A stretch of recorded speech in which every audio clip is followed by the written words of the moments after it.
vamos con una persona súper importante para nuestra edición, porque luego la vamos a homenajear, pero antes queremos aprender de ella. Vamos a escuchar la masterclass de Isabel Coello. Ella es periodista, está especializada en temas sociales, tiene una larga trayectoria en este sentido, tanto en medios nacionales como internacionales. Ha abordado temas como la mutilación genital y la fístula obstétrica en África. Fue corresponsal en Nairobi para la agencia EFE y ha trabajado en el Departamento Europeo de Ayuda Humanitaria.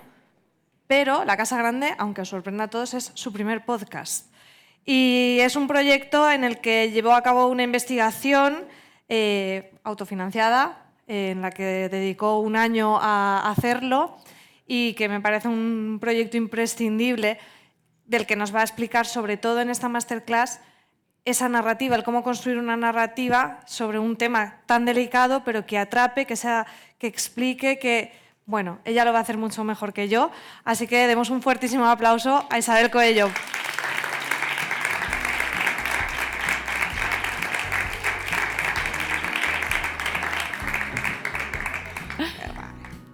Bueno, muchísimas gracias, María. Nada, Isabel. Bueno, pues qué alegría estar aquí. Tengo que decir que, bueno, feliz de que este encuentro se esté celebrando en presencial. Bueno, yo hace unos años fui al primer evento, había muchos más, pero yo fui a uno que se llamaba She Podcast y fue el antecesor de Podwoman. Y luego estuve en Podwoman en las ediciones online.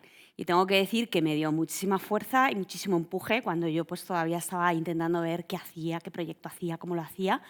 Pues bueno, para tener esas claves, ese impulso y ese perder también pues ese síndrome de la impostora y atreverte, ¿no? Entonces, bueno, gracias María y a Ecos por hacerlo posible. Yo creo que ojalá larga vida a Podwoman y a encuentros donde nos podamos pues mutuamente reforzar unas a otras. Así que nada, bueno, pues vamos con esto. Vamos a contar un poquito lo que me ha pedido María que cuente, que es un poquito lo que guió el proceso de producción y de creación de bueno, este podcast tan especial que tantas bueno, buenas nuevas nos está trayendo y tantas satisfacciones también a las mujeres que lo hicieron. Lo hicieron con la idea, además, de ayudar a otras y de ayudar a entender el proceso de lo que es el maltrato. Bueno, tengo que decir que antes de hacer un podcast, yo creo que hay que hacerse unas preguntas previas, ¿no? Es parte un poco de lo que sería uno de los grandes mensajes de la masterclass, sería parémonos y pensemos, bueno, qué queremos hacer y por qué, ¿no? Entonces, en este caso yo, bueno, era adicta a los podcasts allá por a partir de 2015, escuchaba muchos podcasts y sí que me pregunté por qué quería contar esta historia, ¿no? Y cómo la había escuchado previamente. Entonces, bueno, básicamente creo que el por qué contar esta historia, por qué era todavía necesaria, las cifras habrán por sí solas, ¿no? Todavía tenemos unos índices de violencia enormes, muchísimas mujeres afectadas, niñas y niños, y bueno, pues un coste económico gigante. Y luego, bueno, pues se ha contado en documental, se ha contado en reportajes, pero yo no la había escuchado nunca en un formato podcast con una profundidad que a mí me permitiera entender, más allá de los titulares, la historia que había detrás de los casos de violencia, ¿no? La violencia que además está omnipresente en los titulares, ¿no? O sea, todos los días escuchamos noticias de violencia, de un asesinato de una mujer, de violencia vicaria, a lo mejor de un hijo o hija que ha sido asesinado por su padre para hacer daño a la madre, pero no sabemos qué historia hay detrás, ¿no? Entonces yo un poco pensé que el podcast, por sus características, era el formato ideal para contar una historia de forma diferente a como la habíamos escuchado hasta ese momento, ¿no? Entonces, bueno, a la hora de pensar cómo la queremos contar, yo hablabais antes de intención y bueno, me alegraba mucho porque es para mí una de las palabras clave, ¿no? Yo creo que al final hay que definir y sentarse a definir la intención y el contenido, más una intención pensada y estratégica, creo que bueno, sí que equivale al impacto que vas a poder tener, porque las cosas no se hacen a lo loco, se hacen por algo. Entonces, bueno, ¿cuál fue mi intención y cómo decidí yo que la quería contar? Bueno, hubo varios elementos, ¿no? Para empezar, yo quería hacer una estructura horizontal, es decir, yo quería hacer un viaje sonoro y contar un proceso. No quería contar una historia a todo lo pasado, no quería contar una historia con mujeres que han vivido violencia, habían salido de ese proceso de violencia y me contaban qué tal les había ido y qué es lo que habían vivido, sino que quería entrevistarlas, grabarlas y escuchar su voz, su tono, las grietas, los quiebres en su voz a medida que pasaba el proceso. Entonces, para mí eso fue una de las claves y del pitch que hice al centro de recuperación, porque en un principio ya bueno, en general ponían a los periodistas en contacto con mujeres que ya habían salido del centro, pero yo les dije, no, es que yo con eso no tengo podcast, o sea, o hacemos el proceso, es que no lo visualizo, ¿no? Entonces, bueno, conseguí venderles la idea y la verdad es que finalmente pues salió y salió muy bien. Pero eso para mí era capital, que fuera un viaje sonoro que permitiera además a la audiencia acompañar ese proceso de recuperación y lograr que la audiencia sintiera que caminaba de la mano de las mujeres que les estaban contando esa historia. Para eso había que hacerlo, como os digo, en tiempo real. Entrevistarlas cuando entraban, a mitad, al salir, y no cuando habían salido y te contaban su historia con los ojos pues, a toro pasado, ¿no? Que es una mirada muy diferente, que todos sabemos cuando nos ha pasado un problema y lo contamos después, lo contamos de otra manera, ¿no? Entonces, eso era muy importante. Luego, por supuesto, también la profundidad, el contarlo con detalle, el abordar la complejidad del fenómeno, porque es un fenómeno que yo creo que en parte es todavía muy incomprendido a pesar de lo presente que está en las noticias, con respeto y también poniendo en valor, no revictimizándolas, sino poniendo en valor su resiliencia y su capacidad de sobreponerse a una situación muy dura y de sobrevivir, ¿no? Entonces, en ese sentido, dar también una imagen positiva y no la imagen victimista, negativa, que vemos en muchas de las historias que leemos sobre este tema. Por supuesto, escuchar a la infancia, súper importante desde el primer momento. La infancia, la pixelamos la imagen. No les podemos entrevistar, y con razón, porque hay que protegerles. Pero, entonces, ¿quién les escucha? ¿Quién escucha lo que les pasa? Bueno, la carambola que pensé aquí para resolver esto fue entrevistar a personas que habían pasado por ese centro de recuperación cuando eran niños y que nos iban a contar lo que habían vivido en su infancia, tanto al llegar como a mitad como al salir. Entonces, bueno, creo que eso fue también un valor añadido importante que le di al podcast, y es poder dar voz a la infancia. Como os digo, fue algo que desde el principio estaba en la intención del producto. Romper mitos, por supuesto. Hay todavía muchos mitos sobre la violencia, y luego también poner en valor la importancia de los recursos públicos, ¿no? Entonces, bueno, definir la intención yo creo que es muy importante para cuando todas las personas que os estéis planteando un podcast, sentaros y hacer ese ejercicio, porque yo creo que va a guiar y va a determinar muchas de las decisiones creativas y editoriales que toméis después. Otra cosa, bueno, ponerme en la cabeza de la audiencia. Yo creo que todas las personas que intenten hacer un podcast tenemos que hacernos esa pregunta: ¿qué se va a hacer la audiencia? Y es, vale, sí, pero ¿esto por qué me importa a mí? ¿Por qué me va a importar? Y tenemos que ser capaces de, con el contenido, responder a esa pregunta de por qué tienen que seguir escuchando, porque es importante que entiendan o que sepan lo que les vamos a contar, ¿no? Al final, yo creo que si planteas una buena pregunta, la audiencia en general se va a quedar a escuchar la respuesta. Entonces, bueno, el poder dar forma bien a esa pregunta que queremos responder en el podcast es importante. Bueno, pues estas fueron un poquito las preguntas previas. Luego, en el proceso de creación, pues por supuesto hubo retos. Uno de ellos, por supuesto, era cómo enganchar a la audiencia a este tema, que primero está súper presente en los titulares, o sea, no es una novedad, pero que no es nada atractivo, es más, que a mucha gente le da yuyu y que no se quiere acercar a él, ¿no? Entonces, bueno, pues yo creo que una de las maneras de poder hacerlo es esa inmersión sonora que proporciona el podcast, esa intimidad, y es meter a la audiencia en el corazón de la historia y hacerla partícipe de lo que está escuchando.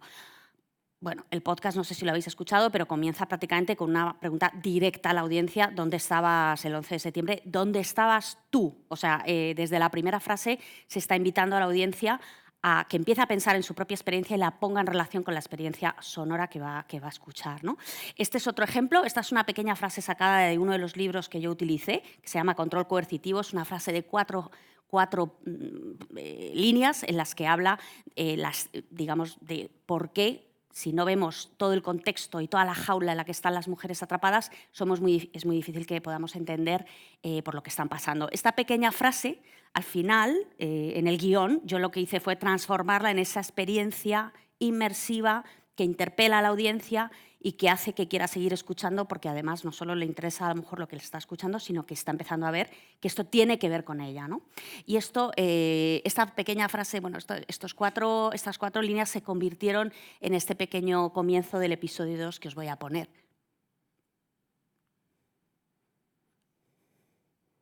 Cierra los ojos e imagina esta escena. En ella ves a una mujer. Lleva la misma ropa todos los días. Tiene la cara demacrada, va sin maquillaje, el pelo descuidado. Se le ven las entradas sin tinte. No va a ningún lado. Camina de un lado a otro en un pequeño espacio. A veces parece que habla sola. Al cabo de un tiempo, ¿qué pensarías de ella o qué crees que la sociedad diría de ella? Mira qué pelos. Al menos que se cambie de ropa, ¿no? Poco guarra sí que parece. Está loca. Se ha abandonado por completo. Ahora vamos a hacer zoom hacia afuera y ampliar lentamente el marco de esta escena. Imagina ese marco rectangular y cómo, según nos vamos alejando, vamos viendo a la mujer más pequeña, pero empezamos a ver lo que le rodea. Vemos que está en una estancia acotada por unos muros, separados por apenas unos metros, que son los que ella recorre sin cesar. Bien, seguimos abriendo el zoom. Aparecen 2 barras verticales en cada extremo de nuestro marco. Ahora son ya 4 barras. Y ahora 6. Cada vez entran más barras en el marco. El zoom se abre totalmente y conseguimos distinguir qué son. Son barrotes. La mujer está atrapada en una celda.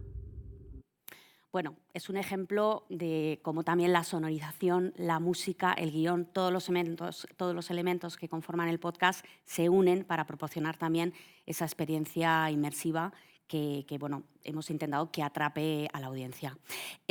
Bueno, otro de los ejemplos es avanzar lo que va a venir. Yo creo que eso es también muy importante hacerlo en el episodio primero, es alertar a la audiencia de que lo que va a escuchar es grande, es importante y lo tiene que escuchar. No os voy a poner todos los clips enteros porque probablemente no va a haber tiempo, pero bueno, en este caso es la directora del centro la que al final del primer episodio, después de presentar a todos los personajes, sí que empieza a decir, bueno, pongo el principio y lo corto a la mitad porque si no es un poquito largo. El centro demuestra todos los días, Lo dice Juani, su directora, que se puede luchar contra la violencia y que las mujeres pueden rehacer su vida y que son capaces, que con unas poquitas herramientas que les facilites, ellas tienen suficiente como para empoderarse y salir. Son mujeres muy valientes. A mí lo que más me llama la atención es la valentía. Valentía en el primer día de dar ese paso. Eso tiene que ser durísimo, durísimo. De hacer una maleta, meter 3 cosas e irte a un lugar desconocido, eso debe ser muy valiente. Bueno, como veis, está poniendo en valor a todas las supervivientes y también está diciendo todos los obstáculos que van a recorrer, pero acaba diciendo, y ver cómo se van recuperadas y bien, eso es muy grande. Ese extracto es el final del primer episodio. Ahí, básicamente, la audiencia tiene que haber decidido si quiere seguir escuchando o no. Pero hemos intentado que sepa que lo que va a presenciar en ese viaje sonoro es muy grande, lo dice ella misma, ¿no? Bueno, ¿cómo sostener la narración con testimonios muy duros? Ese era otro de los retos narrativos de este proceso de creación. Y bueno, pues fue un rompecabezas, ¿no? Pero bueno, básicamente yo lo que sí que pensé es que necesitaba que este podcast no fuera un harakiri creativo, es decir, que la audiencia no solo sufriera, sino que tuviera muchos elementos de entender la dureza de los testimonios que estaba escuchando. Para eso, fundamental el testimonio de las expertas, ¿no? Tenemos abogadas, tenemos la psicóloga, es muy importante. Este es un podcast hecho con una perspectiva psicológica muy fuerte, está muy integrada y muy presente para que podamos entender, ponernos en los zapatos de las personas que lo sufren y entender por qué les cuesta salir y, bueno, juzgar un poquito menos sus reacciones, ¿no? Entonces, ese tándem entre la explicación y el testimonio creo que ayuda, es un bastón, o yo hablo de los 2 bastones, para poder ir transitando ese viaje a pesar de la dureza de los testimonios. Y yo creo que también es importante dar la sensación de que, de que estamos diseccionando la complejidad, ¿no? De que estamos aprendiendo, de que estamos entrando al fondo. Y que merece la pena quedarse para entender mejor, ¿no? No es un análisis superficial el que planteamos, tocamos muchas aristas del proceso, pero creo que eso también es algo que, bueno, que ayuda a sostener esa narración tan dura, el tener ese objetivo de comprensión profunda como horizonte, ¿no? Y luego también, bueno, pues asegurar un ritmo y una estructura que fluya, ¿no? Para que no se haga muy pesado, para que algunos testimonios duros no pesen demasiado, está todo bastante medido. Este es un pequeño cálculo de uno de los episodios para ver qué partes tenían testimonios, qué no. Bueno, estaba todo bastante cuadradito para que la escucha no se hiciera demasiado dura, dentro de lo que cabe, que lo es, pero no más. Más cositas, bueno, por supuesto, mostrar el dolor sin morbo. Hablabais mucho de ello antes, ¿no?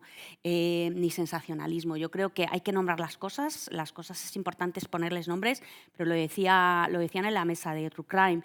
Las cosas se tienen que contar no por el morbo, sino porque tienen un fin, ¿no? Entonces, bueno, pues las escenas que están ahí por algo, ¿no? Y las selecciones editoriales de qué escenas están ahí también están por algo, ¿no?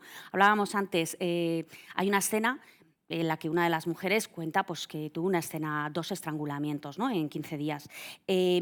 Por supuesto, ella en la entrevista me contó con pelos y detalles todo lo que pasó, pero eso no está ahí.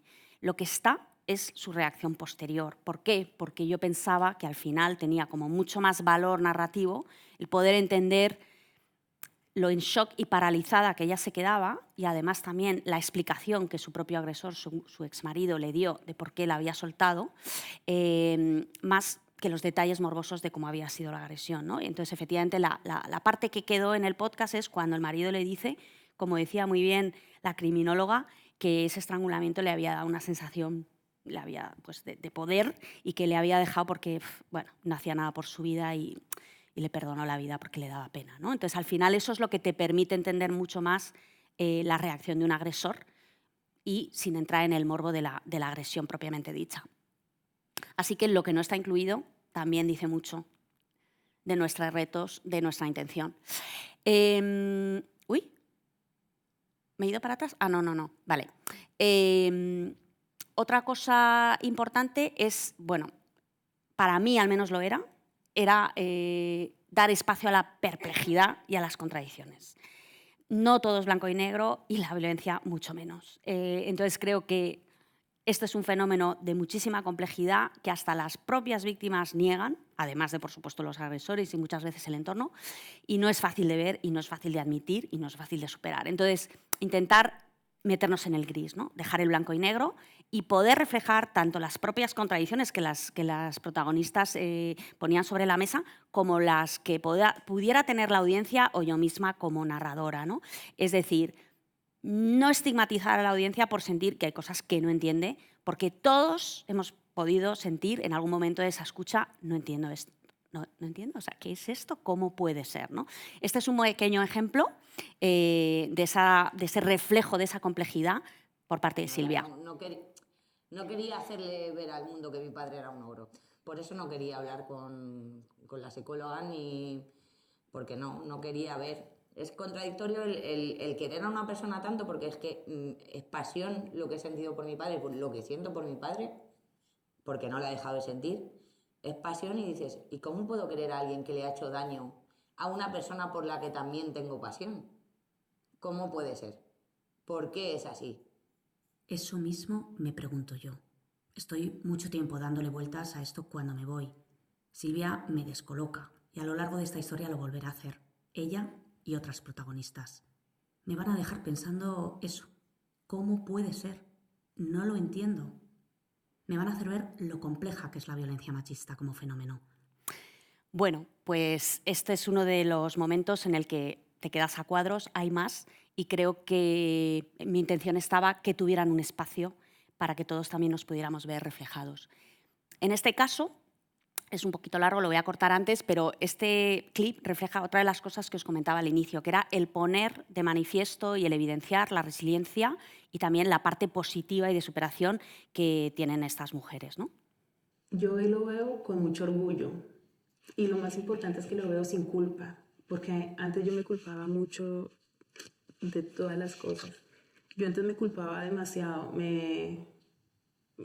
era más fácil culparme que reconocer que estaba viviendo violencia de género. O sea, estoy súper orgullosa de haber querido desaprender, de haber querido reconocer que necesitaba ayuda, porque es muy difícil reconocerlo.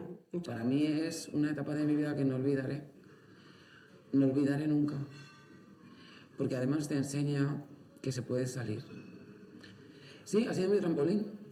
Mi trampolín, pero además, o sea, un trampolín tremendo. Porque, claro, yo entré allí que apenas podía ni moverme. Se me caía todo de las manos, tropezaba. Esta mujer entró tropezando, medicada y con 2 ataques de fibromialgia a la semana, y en el primer mes tuvo un ataque y luego estuvo 6 meses sin tener ninguno. Le bajaron medicación y a los 6-8 meses estaba ya conduciendo, y al año salió del centro y a día de hoy está fenomenal y sigue muy bien. Entonces, bueno, las implicaciones para la salud es un temazo también para un podcast aparte, pero bueno, era importante para mí visualizar ese camino de recuperación y positivo para que todas las personas que lo pudieran escuchar, bueno, también crear esa sensación de esperanza y de que es posible salir, ¿no? Bueno, ya voy a ir terminando. Esta es una de las preguntas que me hacen mucho, luego si no hay tiempo, si quieres lo hablamos, María, en el debate posterior, y era cómo has conseguido estos testimonios. Entonces, bueno, os voy a dar solo unas cuantas claves muy breves. Una clave importantísima es tener tiempo, es decir, tener el tiempo de sentarse con ellas. Las primeras entrevistas tenían 3 horas, algunas 2, y las segundas pues a lo mejor tenían 2 horas, hora y media, y las vi a todas más o menos 3 veces, al principio, a la mitad y al inicio, y al final, perdón, de su proceso de recuperación, y algunas también incluso después ya de haber salido y de haberse alquilado su casa o estar trabajando al haber salido del centro de recuperación. Sentarse con tiempo es fundamental porque, bueno, tienes luego mucha edición que hacer, pero es verdad que ellas van ganando confianza y, bueno, pues tienen esa confianza y esa tranquilidad de hablar, y de ahí salen testimonios muy potentes. Entonces, el tiempo es fundamental. También una buena preparación. Creo que es fundamental para todas las entrevistas, pero en este caso es muy importante porque además, bueno, te permite poder repreguntar, bueno, no estar como tan pendiente del papel, sino poder reaccionar en directo según ocurre la entrevista y redirigir o repreguntar según lo que te están contando, ¿no? Por supuesto, el respeto, la escucha empática, el no juzgarlas y el escucharlas, pues desde esa empatía y desde esa, como dicen a veces, esa escucha activa, ¿no? Que utilizan también en otros espacios terapéuticos. Creo que es importante estar abierta a las respuestas y no tener previamente el titular en tu cabeza, ¿no? Sino ser capaz de decir, bueno, a lo mejor lo que me dicen me va a cambiar el guión, me va a cambiar el episodio, me va a cambiar el titular. No pasa nada, así tiene que ser, ¿no?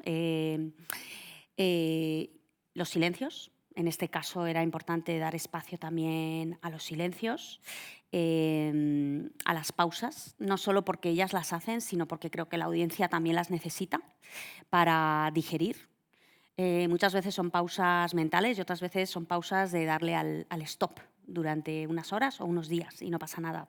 No hay ninguna una buena forma de escuchar un podcast, todas son válidas. Y luego también, bueno, pues ir organizando y revisando según avanzabas, ¿no? Y bueno, voy a parar ya aquí, no sé cuánto llevo, si me he pasado, pero básicamente voy a intentar dejarlo. Y el último consejo, que además viene con un clip así como más gracioso, es, por supuesto, si vais a hacer un podcast, no dejéis nunca de grabar. ¿Por qué? Pues porque muchas veces hay escenas que ocurren solo si estás grabando, y si apagas en cuanto acaba la entrevista, pues no las vas a captar. Y os voy a poner una de ellas que utilicé en uno de los episodios cuando hablé con la fundadora. Y bueno, pues ya me iba de su casa, de hecho. Entonces ya cogí la grabadora y me iba, pero seguí grabando. Y esto es lo que pasó. Es de lo que vamos a hablar en el próximo episodio. ¿De qué papel juego yo, tú, jugamos todos y todas en esto? Pues nada, muchísimas gracias. Hasta pronto. Hablamos. Oye, le digo a la gente que lo que estás haciendo es... Podcast. ¿Eso qué es?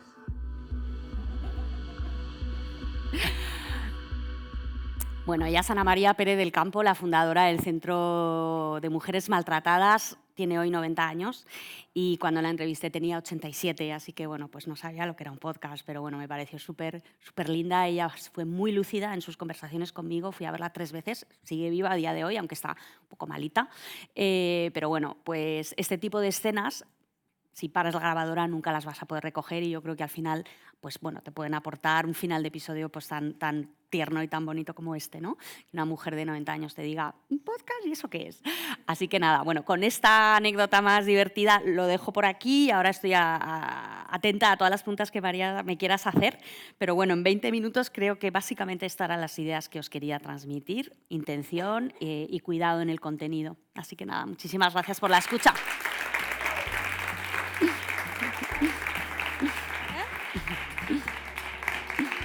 ¿Hacemos las preguntas ahora, chicos, o luego en el coloquio? ¿Cómo lo veis mejor?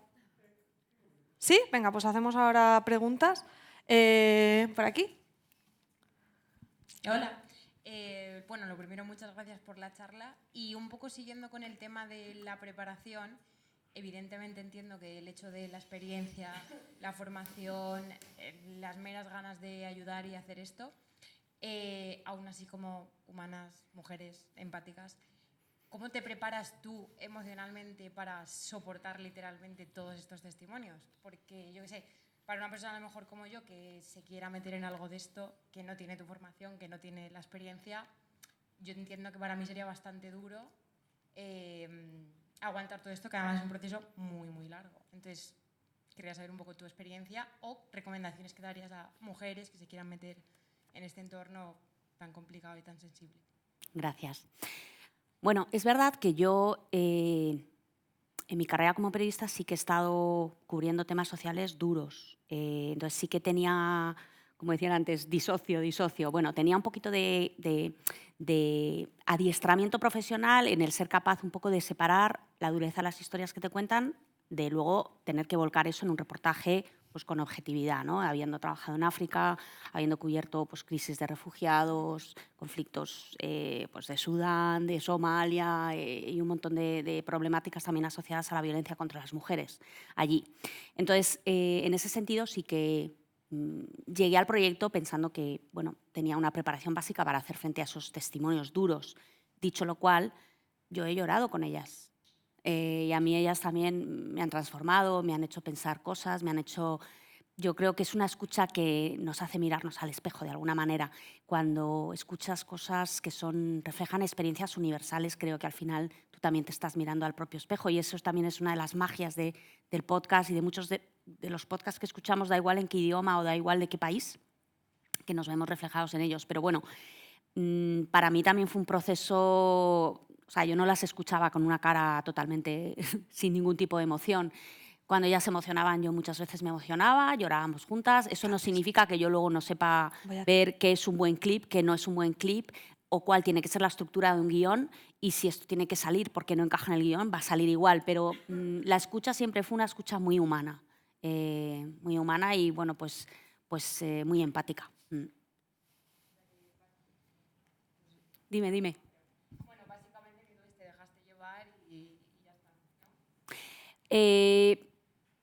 Dejarme llevar, no sé si lo diría así, porque es verdad que yo iba muy preparada a las entrevistas. Es decir, tenía mucha documentación y había estudiado mucho la problemática. Entonces, tenía claro cómo repreguntarles o qué es lo que quería que me detallaran, etc. Entonces, no era tanto dejarme llevar, sino en el sentido de que si me contaban algo duro, pues bueno, yo tampoco me reprimía y si a veces pues, tenía que llorar con ellas, lloraba.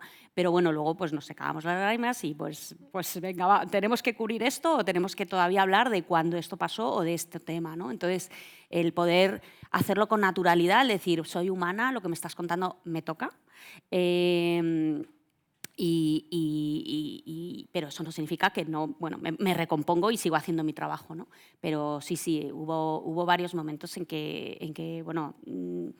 Yo también, o sea, soy de carne y hueso y lo que contaban era durísimo, ¿no? Entonces, pues sí. Con Vanessa, que es una de las protagonistas, ella enseguida me empezó a contar una historia durísima y bueno, yo casi tuve que coger aire, tuve que parar y decía, qué vergüenza, ¿no? Porque tendrías que ser tú llorando y soy yo y te ha pasado a ti, ¿no? Pero claro, ella lo contaba ya como después de haberlo elaborado muchísimo y yo era la primera vez que lo escuchaba, entonces estaba en shock, así que pues con naturalidad.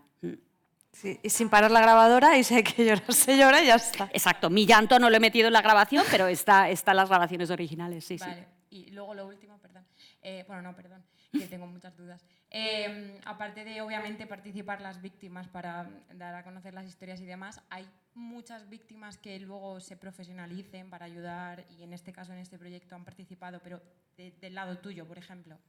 No solo contando Vanessa ha venido conmigo a un par de charlas. Vanessa ha estudiado el fenómeno de la violencia después de haber sido víctima de abuso por parte de su padre y de haber sido hija de una mujer maltratada. Y es una persona súper formada y que tiene un análisis también muy clarividente. Y de hecho, en el podcast ella habla con muchísima claridad y lo explica muy bien, ¿no? Entonces, ella sí que ha venido a algún evento en un instituto que hemos hecho para, pues, también después del podcast, hacer sensibilización con el alumnado, etcétera. Y ella no se dedica profesionalmente a ello, pero sí que a veces hace ese tipo de formaciones y en lo que hace incluye esa perspectiva que tiene de haber estudiado el fenómeno. Otras no, han seguido con su vida, pero es verdad que para ella sí que fue terapéutico hacer el podcast en el sentido de el poder hablar, el poder contar tranquilas y con detalle. Hablar yo creo que cura, ¿no? Como dice Isabel Cadenas, callar enferma y hablar cura, ¿no? Entonces, bueno, yo creo que para ellas fue importante hablar desde el punto de vista de su propia terapia y también para ellas será muy importante saber que iban a poder ayudar a otras mujeres que lo escucharan y a muchos hombres a entender el fenómeno, porque este no es un podcast dirigido únicamente a mujeres, es un podcast dirigido a hombres y a mujeres para que todos podamos entender mejor la complejidad de la violencia, ¿no? Contra las mujeres y los niños y las niñas. Entonces, el sentir, mira, esto me ha pasado a mí, pero al menos que sirva para alguien, ¿no? Eso le pasa a muchas personas que viven experiencias traumáticas, luego montan una ONG que tiene que ver con ese tema, lo que sea, porque necesitas darle un sentido a ese trauma que te ha ocurrido, ¿no? Y entonces pues siempre me llaman, ¿qué tal, cual? Y les cuento lo que me dice la gente cuando me ve y pues bueno, les da mucha alegría, sí. Qué bueno. ¿Alguna pregunta más por allí? Bueno, en primer lugar, enhorabuena, porque el podcast es espectacular. Muchas gracias. Yo tardé en entrar, de hecho he empezado recientemente a esto porque la temática para mí era muy difícil también. Vamos, que me parecía que es difícil entrar en ciertas temáticas, pero está contado con una ternura, una delicadeza y también expresado en fin, que está muy bien. Pero bueno, a lo que voy. Los testimonios que has conseguido, a mí los que más me impresionan son los de las personas que acaban de entrar en la casa. Porque imagino que lo último que tienen en la cabeza es ponerse a hablar de esto. Lo que quieren es, yo qué sé, primero tranquilizarse y después curarse un poco, ¿no? Entonces, sí que me gustaría un poco que me dijeras como si realmente fueron complicados, si no, si estaban dispuestas a hablar. En fin, no sé, esas mujeres que acaban de entrar, ¿no? Y después me gustaría también, porque creo que me han dicho que la Casa Grande ha cerrado, pero no lo tengo... ¿Eso es cierto? Pues eso, si nos lo puedes contar, está bien también. Sí, vale. Y ya está, muchas gracias, precioso, enhorabuena, de verdad. Muchísimas gracias. A ver, yo en esto me guié mucho por el centro. El centro tiene a 30 mujeres y el centro sabe en qué proceso, en qué momento está cada una de ellas, ¿no? Entonces, yo intenté hacer un abordaje lo menos invasivo posible. Entonces, yo no hablaba con todas, sino que a mí me iban dando varias personas que ellas primero hablaban con ellas y estaban de acuerdo en hablar, voluntariamente querían hablar, las psicólogas del centro pensaban que les podía venir bien hablar. Y entonces, en ese sentido, no fue nada como invasivo o forzoso ni forzado, ¿no? Entonces, muchas veces, no fue a la semana de entrar, ¿no? En algunos casos era como, mira, pues esta lleva ya aquí 6 semanas, o sea, no era al día siguiente, ¿no? Entonces, lo que pasa es que desde el punto de vista del sonido hemos recreado esa escena, ¿no? Porque María cuenta, te subes en el coche, no sé qué, vas pensando, eso ella lo contó al poco de entrar, es verdad. Entró en febrero y yo creo que la vi pues, en marzo, o sea, llevaba 3 semanas o por ahí. Pero luego yo grabé a la mujer que las recogía, por otro lado, ¿no? Entonces luego eso lo fusionamos, entonces llega Paloma y dice, hola, ¿cómo estás? Yo te voy a llevar, y eso lo fusionamos para recrear esa escena en el podcast. Pero en realidad yo no estuve en la escena en la que ella la recoge y la furgoneta la recoge, sino que ella la contaba como, pues eso, al poco de haber llegado. Entonces digamos que yo ahí me dejé guiar por el centro, pues también por ese respeto de decir, vosotras las conocéis mejor, vivís con ellas día a día y sabéis en qué momento están. Y entonces pues ellas me dijeron, mira, tenemos a esta persona que le gustaría poder hablar, no sé qué, tal, entrevístala y si ves que engancha y tus historias tal, pues entonces ya la vas entrevistando el resto de tiempo, ¿no? Entonces, hubo algunas que entrevisté y no terminaba de encajar la historia, o alguna pues tenía dificultades con el español, porque todavía no lo hablaba muy bien, y esa fue descartada. Mientras que, por ejemplo, Salma la empecé a entrevistar más tarde, porque al principio no hablaba casi español, porque no le habían dejado aprenderlo, su marido, pero cuando ya por fin hablé con ella, que llevaba ya más tiempo, pues ya sí que se la podía entender y sí que preservé eso para la grabación. El centro ha cerrado. El centro ha cerrado. Es la parte agridulce de este podcast es, bueno, pues no haber, o sea, nunca pensé, jamás cuando empecé a grabar esto, que este centro cerraría. De hecho, yo creería poner en valor bueno, pues, la importancia de estos recursos, ¿no? Pero es verdad que mientras yo estaba grabando estaban teniendo muchos problemas porque no estaban llegando las subvenciones públicas que normalmente durante 30 años les habían permitido funcionar. En España ha cambiado el sistema de financiación de la asistencia a víctimas y antes se hacía con los impuestos, la declaración de la renta que hacíamos todos, una casilla que se llamaba el 07 y bueno, pues a raíz de una sentencia del Constitucional esa casilla, ese dinero dejó de utilizarse exclusivamente para ese tipo de acción social y se transfiere a las comunidades autónomas. Y las comunidades autónomas son las que tienen que financiar esa ayuda. Y bueno, pues el Estado ha bajado mucho su contribución, la comunidad autónoma no la ha subido y el centro pues se ha visto sin ayudas. Entonces ya estuvieron meses sin cobrar cuando yo estaba grabando, 8 meses sin cobrar las trabajadoras en el año 22. Finalmente entró en noviembre una subvención y pudieron seguir. Y en el 24 otra vez problemas, no nos llega el dinero, no nos llega la subvención y bueno, pues hasta el cuello. Salió el podcast en julio y en el 25 de enero pues terminaron cerrando. Así que bueno, ha sido súper triste. Bueno, triste es lo más suave que puedo decir. Tengo rabia, tengo mucho enfado, ¿no? Porque no sé, que cierre algo que funciona y que es tan importante para la vida de las mujeres, pues la verdad es que ha sido un palo. Pero te lo confirmo, ha cerrado. ¿Alguna pregunta más? Una un poquito más referente a la propia producción del podcast. Más o menos en duración son unas 7-8 horas. ¿Cuánto tiempo os llevó realizar esas 7-8 horas? Porque la gente ve una película y claro, dice, no, meses, pero un podcast de 7-8 horas, más o menos. ¿En horas de edición te refieres? No, de edición, de entrevistas, de grabación. trabajo, desde que surgió la idea hasta que por fin vio la luz. No lo has calculado, no tienes... No, pero te puedo dar datos así aproximados. El podcast son 8 episodios, son sí, unas 6 horas y pico, si los juntas, porque no todos tienen 1 hora, pero más o menos. Y bueno, yo estuve 2 años y medio con el proyecto, pero no era un proyecto en el que trabajara 8 horas al día, porque evidentemente como el proceso de recuperación era 1 año y medio, yo sabía que iba a tener que estar mínimo siguiéndolas durante 1 año y medio, más luego pues unos 6 meses de edición, que en el fondo luego pues fue 1 año, ¿no? Se fue a más tiempo. Entonces, bueno, como iba de vez en cuando, tenía, pues a lo mejor le dedicaba al día, estaba ese día 3 horas hablando con una, si otra estaba disponible luego hablaba con otra. O sea, eran grabaciones, ya te digo, sin fin, era pues lo que nos llevara el tiempo de charlar y iba con cierta regularidad. En los últimos 8 meses el podcast se estrenó en junio, del 24, y yo más o menos ya por noviembre, Navidad, ya estaba hablando con Daniel, que era el que iba a hacer un poco la primera mezcla, bueno, el montaje inicial y toda la edición del sonido, y él empezó ya en enero, ¿no? ¿Por qué? Porque yo ya mientras tuve las entrevistas, empecé a hacer la selección del contenido y sí que empecé a darle forma a ya algunos guiones, ¿no? Entonces, entre enero y junio hicimos un poco todos los montajes, primeros borradores, corrección, segundos borradores, música y toda la mezcla y masterización final. En total fueron 2 años y medio, pero no de 8 horas al día, 2 años y medio, sino a trocitos. ¿Alguna pregunta más? Si no tengo yo preguntas para ti. Tengo varias. Quería una que me ha surgido escuchando el momento que recreas esa llegada. ¿Les das alguna indicación para que hablen? Porque esto es una cosa que me llama la atención de muchos podcasts, que logran también tener como esa sensación de inmersión, de que hablan en presente. Te relatan entro en el coche y me encuentro. ¿Les dabas alguna indicación en ese sentido? ¿Salía de forma natural o cómo fue?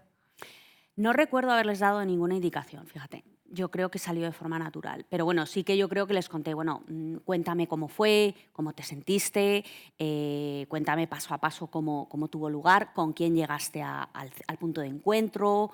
Y tampoco era un relato lineal, es decir, que ellas a lo mejor empezaban y yo en un momento dado pues las interrumpía o a lo mejor les decía, ¿y con quién ibas o qué pasó después? O sea, que luego Sí, todo vas se salió. dirigiendo esa... Pero es verdad que no tengo la sensación de haberles dicho que hablaran en presente, yo creo que les salió. Es que eso le da como esa sensación de estoy ahí en ese momento, en esa Totalmente. escena. Y en algunos podcasts documentales es algo que he observado, en La Casa Grande también. Digo, jo, ¿eso te lo encuentras? O a lo mejor no se lo indicas, pero la manera tú de preguntar nace explicarlo como en ese... Bueno, me voy a meter en ese momento. Sí, o yo creo que además también para ellas es muy reciente, ¿no? Sí, también. Es como- lo que hablaba de la perspectiva, ¿no? Cuando hablamos de las cosas en pasado, si hoy hablarás con María y le dijeras cómo fue ese día, te hablaría en pasado. Sí. Entré en el coche, entré en la furgo, ella me dijo, estoy convencida. Pero ahí es que estaba recién, o sea, no sé, llevaba Sí, semanas, no, hay un poco lo que has explicado en la masterclass de elegir el querer contarlo de esa manera que no es casual y que luego va a repercutir totalmente en qué producto tienes al final. Totalmente, sí, sí. Te quería preguntar, Isabel, si siempre pensaste en hacer La Casa Grande en audio o valoraste otros formatos para esta historia. Siempre pensé hacerla en audio y en podcast. No en audio, para radio, pensé hacerla en podcast. Cuando yo escuchaba muchos podcasts y vivía fuera de España, hasta el 2019 que volví, pues no tenía ni radio ni tele, en fin. Entonces estaba todo el día escuchando podcast. Y cuando escuchas muchos podcasts muy buenos y eres periodista, pues se juntan dos cosas inevitables, ¿no? Que es como, ostras, este formato sería la bomba para contar A, B, C, D, ¿no? O sea, de pronto se te empiezan a ocurrir miles de ideas, ¿no? Esto sería impresionante para contar tal historia y tal. Entonces tenía pues como 3 o 4 y cuando volví yo, pues ya te digo, decidí tomarme un sabático, un descanso, parar y hacer un proyecto personal que descansar y hacer algo que yo quisiera. Pues hay gente que escribe un libro, yo dije, no, quiero contar una historia en audio, periodística, de otra manera, como la he escuchado, y va a ser una de estas 3, ¿no? Tenía como 3 opciones. Una implicaba volver a África, y era imposible con la pandemia, porque nada más llegar empezó la pandemia. Y las otras tenían lugar aquí, y esa la tuve muy clara, ¿no? Y entonces yo no conocía a Ana María, pero sí que conocía la asistencia del centro. Ana María no la conocía personalmente, pero la había cubierto como periodista en Madrid y sabía que era una crack. Entonces sabía que tenía un centro, entonces el abordaje fue intentar, a través de gente que la conocía, que me la presentaran y hablar con ella y presentarle un poco el proyecto, aunque ella no era la directora, pero era la fundadora, ¿no? Entonces yo necesitaba tener como su ok, ¿no? Entonces, bueno, fui a conocerla, hablé con ella y ella ya me dijo, no puedes vivir en el centro, pero... Tal. Y yo dije, vale. Entonces luego ya hablé con el centro y hice una propuesta conceptual al centro y eso también llevó un tiempo. Eso no lo conté en la masterclass, pero es lo que antes Sí, lo estabais justo proponiendo comentándole también. a la chica que hacía la pregunta. Tienes que tener muy claro cómo convencer a la persona, a la entidad que tienes enfrente, ¿no? Entonces yo hice una buena propuesta conceptual en la que estos elementos estaban presentes, el respeto, el respetar la velocidad de las mujeres, el no emitir el podcast hasta que todas hubieran salido del centro para no interrumpir su proceso de recuperación. Había un montón de cosas que a ellas les dieron la garantía de poderse atrever, y el audio protege. El audio protege, la cámara de televisión no. Esta era otra Entonces, pregunta que tenía. Si has hablado en la masterclass de no entrar en el morbo de situaciones muy delicadas como las que se relatan, ¿no? Por los testimonios. Claro, en eso el audio te favorece, o sea, ¿lo tenías pensado como check positivo para el podcast, para contarlo en podcast? Absolutamente positivo, porque ellas se sienten muchísimo más libres de hablar. Es que se les olvida, como se me olvida a mí que tengo este micro aquí, ¿no? Entonces hablaban con absoluta tranquilidad. De hecho, a veces se daban leches al micro porque es que de verdad que se les olvidaba que estaba ahí puesto, ¿no? Y tenían mucha libertad y además yo también les aseguré que no iba a haber ningún tipo de detalle que permitiera identificarlas de soy de, me lo estoy inventando, Bucaramanga, pues para la colombiana no sale de dónde es, o es que no me acuerdo ni dónde era, fíjate, lo he dicho como ejemplo, pero ninguna de las que son de España tampoco sale de dónde son, ningún tipo de detalle que permita identificar digamos, su lugar de procedencia y también en algún caso un poco más extremo de Mónica, que sí que vive en el mismo pueblo que su exmarido y agresor, le tergiversamos, o sea, le cambiamos un poquito la voz, se la modificamos un poquito, ¿no? Todas esas garantías hacían que ellas estuvieran tranquilas. Entonces, luego yo no les compartí luego el contenido para validar, o sea, se creó una relación de mucha confianza y bueno, pues ellas están muy contentas también, tengo que decir, con el resultado, ¿no? O sea, que yo estaba un poco, ay, por favor, espero haber reflejado bien el espíritu de lo que me han contado y tal, pero luego pues tengo mensajes muy cariñosos porque les ha gustado y creen que ha cumplido su labor de ser útil a otras personas, ¿no? O sea, Estabas diciendo que tenías 3 historias, ojalá escuchemos pronto las otras 2.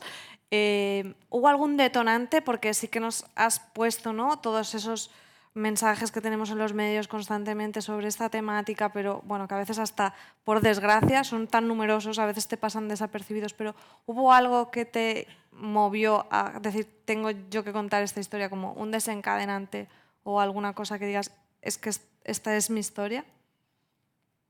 ¿O porque te mueves en temática social? Claro. Era algo que es un tema que ya está. Es un tema que me ha preocupado y ocupado. He tratado temas que tienen que ver con derechos de las mujeres, yo creo que a lo largo de toda mi carrera. De hecho, lo que hablabas de la mutilación genital, estamos hablando del año 2000, 2001, muy al inicio de mi carrera profesional. Entonces, es un tema como que yo nunca he dejado de tratar de alguna manera, ¿no? Y sí que también me he formado en temas de género, en temas de feminismo y tal, y sí tengo esa sensibilidad. Entonces, periodismo más esa formación lo que hace es que tú veas claramente que los medios no estábamos contando bien esa historia, porque hay muchas cosas que no se están entendiendo, a pesar de reportajes, de texto, de documentos CV, de lo que quieras, ¿no?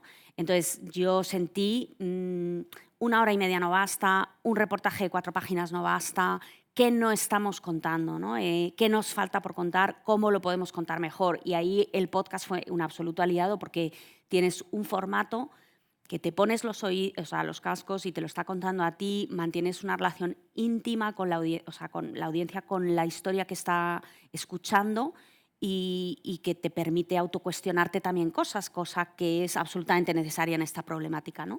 Entonces yo dije, es que es el formato ideal, ¿no? Entonces se unieron las 2 cosas, pero no hubo un detonante específico de un evento que pasara. Era algo que yo tenía y sí que sabía que la historia de este centro no se había contado de esta manera, porque muchos han hablado con personas que han estado en este centro al salir, pero no se había contado en tiempo real. Entonces ahí como que identifiqué esa especie de historia no contada aún de esa manera, ¿no? Sí, coger el caso concreto de la Casa Grande para ampliarnos una realidad que yo tengo que decirte como escuchante del podcast, que la emoción que sentí al escucharlo fue es que esto es algo que me ha preocupado, pero nunca había entendido. Y gracias a tu podcast lo he entendido muchísimo mejor. Yo espero que todas las compañeras que están aquí que no lo hayan escuchado, que se animen a ello.